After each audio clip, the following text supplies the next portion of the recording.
अब झारखंड बोर्ड कक्षा 8 का प्रश्नावली 1.3 का क्वेश्चन नंबर 11 को सॉल्व करेंगे। देखिए क्वेश्चन नंबर 11 क्या कह रहा है। क्वेश्चन कह रहा है रिक्त स्थानों को भरिए और पहला क्वेश्चन है शून्य का व्युत्क्रम।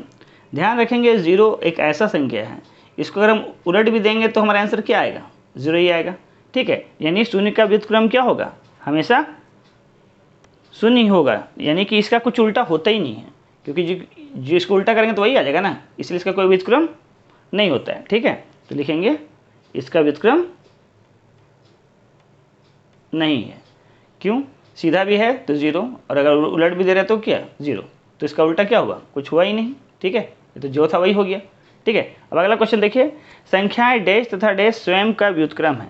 ध्यान रखेंगे अगर हम 1 को उल्टा करें तो 1 को अगर उल्टा करेंगे तो हमारा आंसर क्या आएगा, 1 आएगा, और अगर -1 को उल्टा करें तो भी हमारा आंसर क्या आएगा, -1 ही आएगा। तो ध्यान में रखेंगे कि चाहे तो आपका +1 हो या -1 हो, किसी को भी उल्टा कीजिए तो आंसर हमारा क्या आएगा, वही आ जाएगा। यहाँ मैं आपको बता चुके हैं, ये 1 था ऊपर में, उल्टा करने का मतलब क्या है, इसके नीचे जो भी है इसको उलट देना। तो इसके कोई भी संख्या के नीचे कुछ नहीं, मतलब 1 रहता है, तो उल्टा कीजिए तो क्या आ गया, 1/1 ही आ गया, यानी कि आंसर क्या आया, 1 ही आया। उसी टाइप से अगर हम -1 को बात करें तो नीचे इसका कुछ नहीं, मतलब 1 है, इसको अगर उल्टा करेंगे तो 1 चला जाएगा ऊपर, -1 नीचे, तो माइनस कभी भी क्या रहता है, ऊपर रहता है, तो आंसर क्या आया, -1 ही आया। तो हम देख रहे हैं कि 1 और -1 को हमेशा क्या होता है, उसका उल्टा वो खुद ही हो जाता है। ठीक है, चलिए अगला क्वेश्चन में क्या बोल रहा है, कह रहा परिमेय संख्या तथा उसके व्युत्क्रम का गुणनफल। ध्यान दीजिए, कोई परिमेय संख्या मान के चलिए कि 3/7, ठीक है, इसका उल्टा कर दिए, उल्टा यानी कि 7 को ले गए ऊपर और 3 को ले गए नीचे। जब इसको हम गुना करेंगे तो ये 7 से 7 कट गया, ये 3 से 3 कट गया, आंसर क्या आया, 1। यानी कि हमेशा इसका गुणनफल क्या आएगा, हमेशा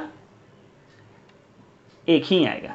ठीक है, कोई भी संख्या लीजिए, अगर हम उसको उल्टा करके गुना करेंगे आंसर 1 देगा। ठीक है, अब क्या कर रहा है, दो परिमेय संख्याओं का गुणनफल हमेशा खाली जगह होगा। मान के चलिए कि एक परिमेय संख्या आपका है 2/5। ठीक है, अब इसका हम गुणनफल करेंगे किसी एक परिमेय संख्या, मान के चलिए 3/4 से, तो आंसर क्या देगा। तो देखिए ये 2 से 4 कटा तो कितनी बार में, 2 बार में। अब गुना किए तो यहाँ 3 एकम 3, यहाँ 5 दूना 10, जो एक क्या है, एक आपका परिमेय संख्या है, क्योंकि ये आपका p/q के रूप में है, जहाँ में नीचे वाला 0 से बड़ा है। ठीक है, तो हमेशा क्या होगा, एक परिमेय संख्या ही देता है। ठीक है, क्या देता है, एक परिमेय संख्या, तो इसका आंसर क्या हो जाएगा, परिमेय संख्या, परिमेय संख्या।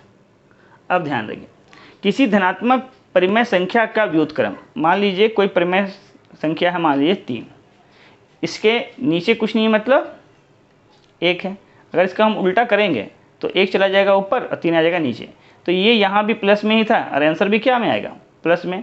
यानी किसी भी धनात्मक परिमेय संख्या का व्युत्क्रम क्या होगा, हमेशा धनात्मक ही होगा, यानी कि प्लस में ही आंसर आएगा।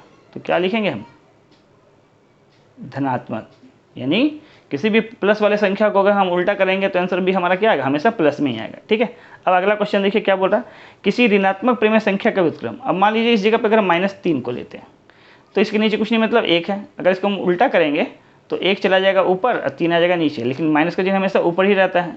तो देख रहे हैं ये माइनस में था तो आंसर भी क्या चीज़ में आ रहा है, माइनस में आ रहा है, यानी कि कोई अगर ऋणात्मक है तो आंसर क्या चीज़ में आएगा, ऋणात्मक में ही आएगा। ठीक है, माइनस का आंसर माइनस में और प्लस का आंसर प्लस में। ठीक है, तो ये हो गया ऋणात्मक, तो लिखेंगे ऋणात्मक। ठीक है, किसी भी ऋणात्मक परिमेय संख्या का व्युत्क्रम क्या होगा, वो भी आपका ऋणात्मक ही होगा और धनात्मक का धनात्मक ही होगा। अब यहाँ क्वेश्चन कर रहा है कि 1/x है, अगर इसको हम उल्टा करेंगे तो हमारा आंसर क्या आएगा। तो देखिए 1/x है, उल्टा करना मतलब नीचे वाला को ऊपर और ऊपर वाला को नीचे, यानी x चला गया ऊपर और 1 आ गया नीचे। किसी भी संख्या के नीचे अगर 1 है तो उसको लिखना जरूरी नहीं है, तो हमारा आंसर क्या बना, x, तो यहाँ आंसर क्या आ जाएगा, x। तो हमारा ये क्वेश्चन नंबर 11 कंप्लीट हुआ। अगर आपको मेरा वीडियो पसंद आया हो तो वीडियो को लाइक कीजिए और अपने दोस्तों तक शेयर कीजिए। Thank you for watching my video.